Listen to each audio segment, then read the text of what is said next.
بلاش تاخد فيتامين دي بالليل.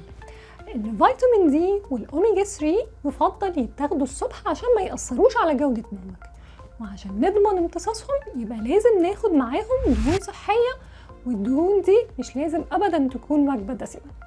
ممكن ناخد زيت زيتون أو أفوكادو أو مكسرات أو أسماك دهنية أو بيض أو حتى منتجات الألبان كاملة الدسم.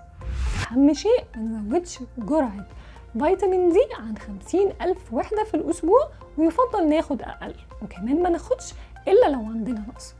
أما الكالسيوم فتقدر تاخده الصبح أو بالليل، ولو أخدناه بالليل هيساعدك في تكوين الميلاتونين اللي بيساعد على النوم، ولو أخدناه الصبح وتعرضنا للشمس فهيتكون فيتامين دي اللي هيساعد في زيادة امتصاص الكالسيوم. والمهم كمان إننا ما نزودش الكالسيوم عن 500 ملي جرام في المرة الواحدة، ولو هناخد أكتر من كده يبقى نقسم الجرعة على نص الصبح ونصها بالليل. أما المغنيسيوم فتاخده بالليل لأنه هيساعدك على الارتخاء والنوم.